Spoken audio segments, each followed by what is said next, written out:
আসসালামু আলাইকুম গাইস, আপনারা কেমন আছেন? আমি তো আলহামদুলিল্লাহ ভালো আছি। তো আজকে সকাল থেকে শুরু করলাম। তো এই তো সকালবেলা নাস্তা খাওয়া থেকে আজকে শুরু করতেছি ভিডিওটা।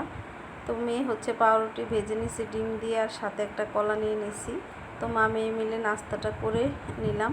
আর সকালে ঘুম থেকে উঠেই হচ্ছে আর বাকি কাজগুলো করে নিচ্ছি। এখন রান্নাঘরে চলে আসছি রান্না করার জন্য।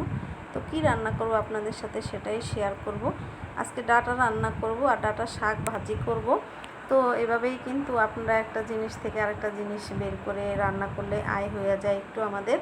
তো আয় করতে গেলে সংসারে খুঁটিনাটি দেখে দেখে একটু করতে হয়, তাহলে কিন্তু সংসারে কিছুটা বাঁচানো যায়, আয় করা যায়।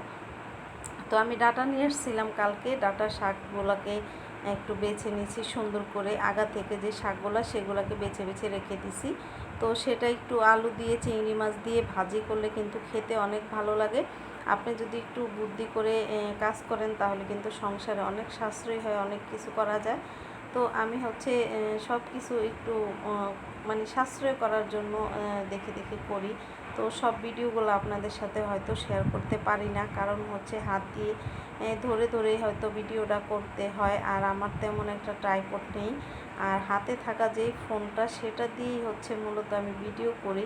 তেমন একটা ভালোও হয় না বলতে গেলে আমার ভিডিওটা, তারপরেও করি অনেক আশা নিয়ে যে কখনো যদি ইউটিউব থেকে ভালো একটা আর্নিং পাই তাহলে সে টাকা দিয়ে হচ্ছে একটা ভালো ফোন কিনবো।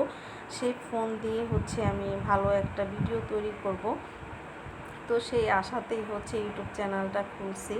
আর এটা আমার অনেক দিনেরই একটা আশা স্বপ্ন যে আমি একটা ইউটিউব চ্যানেল খুলব, সেই চ্যানেল থেকে আমি কিছু আর্নিং করব, ভিডিও তৈরি করব। তো অনেকেই করে দেখেছি, তো সেটা দেখে নিজেরও ইচ্ছা হলো, করলাম যে ঘরে বসে থাকি, সংসারের পাশাপাশি যদি কিছু করা যায় দেখি করতে পারি কিনা। আমরা তো সংসার মানে ফেলে সংসার ছেড়ে চাকরি করতে পারবো না সেরকম কোনো। তো সেই জন্য ঘরে রান্না বান্না দিয়ে, ঘরে কাজকাম দিয়ে যদি কিছু করতে পারি, তো সেই রকম আশা নিয়ে একটা আর কি চ্যানেল খুলছি। তো সেই চ্যানেলেই হচ্ছে ভিডিও দেই। তো অনেক দিন হয়ে গেছে আমার চ্যানেলটা খুলছি, যে ভিডিও দিতেছি।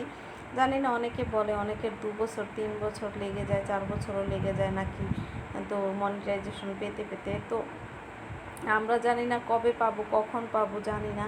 আর ভিডিওতে একদম ভিউ হয় না, প্রথম প্রথম তো ভিউ হতো।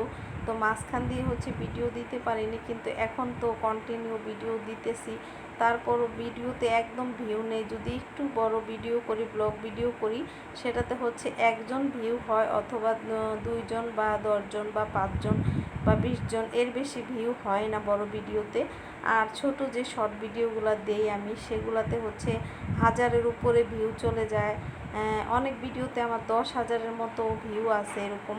কিন্তু এখন ভিডিওতে তেমন একটা ভিউ হয় না, সেই জন্য মনটা অনেক খারাপ হয়ে যায়।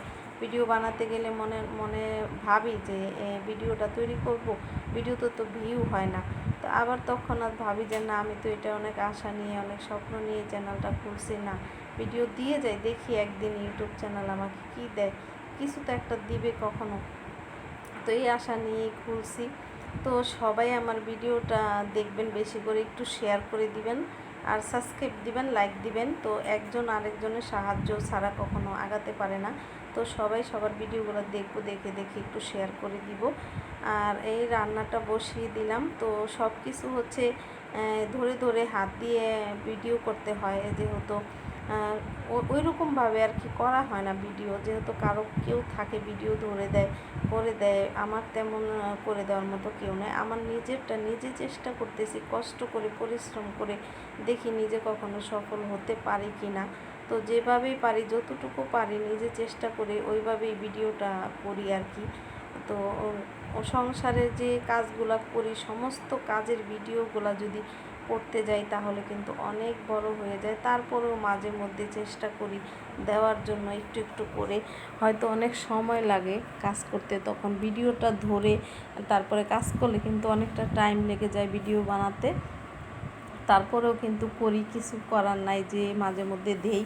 আর শর্ট ভিডিওগুলো তো দিতে থাকি, তারপরেও শর্ট ভিডিওতে কিন্তু ভিউ ভালোই হয়। কিন্তু বড় ভিডিওতে ভিউ না হলে তো আমার মানে কি বলবো, আমি তো মনিটাইজেশন পাবো নাকি কখনো জানি না। মনে হয় যে অনেক সময় যে না, আমি মনে কখনো পাবো না। তারপরে আবার ভাবি যে না দেখি চেষ্টা করি, এই ভেবে ভেবে আর কি ভিডিও বানাইতেছি। জানি না মরার আগে কি মনিটাইজেশন পাবো নাকি না মরে গেলে পাবো, এটাই হয়েছে মানে কথা। তো ডাঁটার তরকারি রান্না করে নিলাম চিংড়ি মাছ দিয়ে, আলু দিয়ে। আর ডাঁটার যে শাক ছিল আজকে সেই শাকটা ভাজি করলাম। আর ডাল দিয়ে আমড়া দিয়ে রান্না করছি। একটা আমড়া ছিল ঘরে, তো মসুরির ডাল পাতলা করে আমড়া দিয়ে রান্না করে নিলাম। আর কালকেরও অনেক কিছু আছে। কালকে হচ্ছে এই রান্না করছিলাম কই মাছ সর্ষে দিয়ে, সেই তরকারিটাও রয়ে গেছে। করলা ভাজি করছিলাম, সেটাও আছে। তো সব কিছু মিলে আজকে দুপুরে অনেক খাবার দাবার ছিল। তো এখানে হচ্ছে ক্যামেরাটা সামনের দিকে দিয়ে তারপরে হচ্ছে করতেছিলাম ভিডিওটা, যেহেতু বাহিরে রান্নাঘরের যে আমার রান্না করতেছি চুলার সামনে এই পাশে একটা জানালা আছে, গ্রিল দেখা যায় কিন্তু। তো ওই পাশে দিয়ে সব কিছু দেখা যায়, সেই জন্য রাস্তার পাশে জানালা, সেই জন্য আমি ক্যামেরাটা এইদিকে ঘুরিয়ে তারপরে হচ্ছে ভিডিওটা করতেছিলাম। আর এই তো ডাঁটার তরকারিটা পাশের চুলাতে নিয়ে গেলাম। আর এটাতে হচ্ছে শাকটা আমি বাগার দিয়ে নিব। আমার ভিডিওতে যদি কারো কোনো কথায় খারাপ লেগে থাকে তাহলে সবাই ক্ষমার দৃষ্টিতে দেখবেন। তো পেঁয়াজ রসুনটা দিয়ে দিলাম। আর শাকে কিন্তু পেঁয়াজ রসুন একটু বেশি দিতে হয়, নাইলে কিন্তু শাক ভাজি খেতে ভালো লাগে না। আর ডাঁটা শাক বরাবরই আমার কাছে ভালো লাগে না খেতে। তারপরেও আমি একটু চিংড়ি মাছ দিয়ে ভাজি করলাম, যে চিংড়ি মাছ দিয়ে ভাজি করলে হয়তো শাকটা মজা হবে।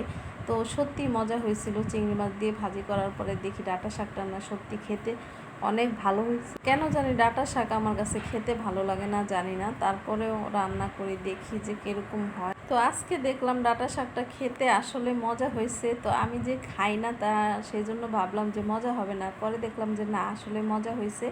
আসলে রান্না করলে ভালোভাবে খেতে আসলেই ভালো হয়। তো আমি ডাঁটা শাক পছন্দ করি না, সেই জন্য হয়তো খাই না। কিন্তু আজকে দেখলাম ডাঁটা শাকটা খেতে অনেক মজা হয়েছে।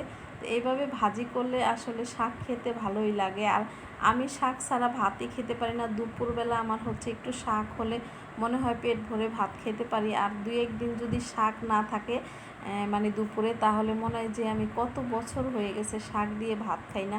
তো শাকটা আমার অনেক পছন্দ, মানে যে কোনো শাক খেতে ভালো লাগে। দুপুরে ভাতের সাথে একটু কাঁচামরিচ দিয়ে শাক চিবিয়ে খেতে কিন্তু ভীষণ মজা হয়। তো কে কে পছন্দ করেন আমি জানি না, আমার কিন্তু অনেক ভালো লাগে। তো যাই হোক, আমার রান্নাটা কিন্তু আস্তে আস্তে হয়ে যেতেছে। আর রান্নার পাশাপাশি কিন্তু আমি সাথে রান্নাঘরে যে আরও ছোটোখাটো কাজগুলো থাকে সেগুলো কিন্তু রান্না বসিয়ে দিয়ে আমি ফাঁকে ফাঁকে কিন্তু সেই কাজগুলোও সেরে নিই। তাহলে কিন্তু আপনাদের এই যে রান্নাঘরের কাজগুলো তাড়াতাড়ি হয়ে যায়, ঘরের কাজগুলো। আর যদি আপনি রান্না বসিয়ে দিয়ে শুধু রান্নার এখানেই দাঁড়িয়ে থাকেন সারাক্ষণ, তাহলে কিন্তু আপনার কাজ কিন্তু তাড়াতাড়ি আগাবে না। যখন আমার দরকার হয় আমি নাড়া দিতে চলে আসি, আর যখন না থাকে তখন বেসিনে যে রান্নার পরে যে আপনার এই যে হাঁড়ি টাড়ি যে বাটি টাটি মাখে এটা সেটা নিতে হয়। তো সেগুলো হচ্ছে আমি ধুয়ে একদম ফাঁকে ফাঁকে ধুয়ে ফেলি, যাতে রান্নার শেষে আবার বেশি কাজ না থাকে, দাঁড়িয়ে থাকতে না হয়, রান্নাঘরে অনেকক্ষণ থাকতে না হয়।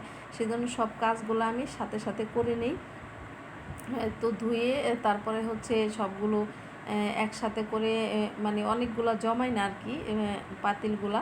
তো ধুয়ে টুয়ে একসাথে রেখে দিই, তাহলে হচ্ছে তাড়াতাড়ি হয়ে যায়।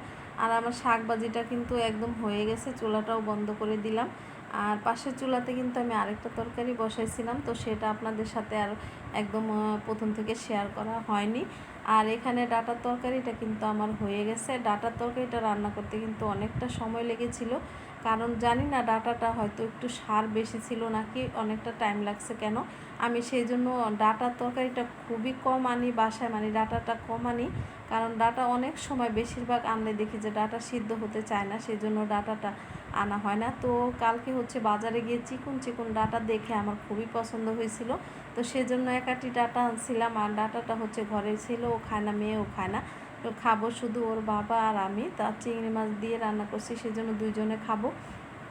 আর ধনেপাতাটা দিয়ে দিলাম ডাঁটার ভিতরে, এটা কিন্তু বিলাতি ধনেপাতা দিছি। আর ওই পাশের চুলাতে হচ্ছে একটা চিচিঙ্গা দিয়ে ছোট একটা আলু দিয়ে হচ্ছে নলা মাছ রান্না করতেছি, অল্প করে একটুখানি। আর এই তো অল্প অল্প তরকারি রান্না করতেছি, বেশি বেশি করে রান্না করলে খাওয়া হয় না, থেকে যায়। আর কালকে হচ্ছে রাত্রে ভাত খাওয়া হয়নি, তো সেই জন্য অনেকটা তরকারি রয়ে গেছে, তো সেগুলো দিয়ে হচ্ছে দুপুরে হয়ে যাবে। আর এটা রাতের জন্য রান্না করছি। আর এখানে ভাত, ডাল, হচ্ছে চিংড়ি মাছ দিয়ে ডাঁটা আলুর তরকারি, আর এই যে আমরা দিয়ে যে ডালটা রান্না করছিলাম, এত মজা হয়েছে কি বলবো। আর এই যে শাক ভাজিটা, সব কিছু মিলিয়ে ভিডিওটা বেশি বেশি করে একটু শেয়ার করে দিবেন সবাই, আমার ভিডিওটা যাতে সবাই পায়, খুঁজে পায়, দেখতে পারে।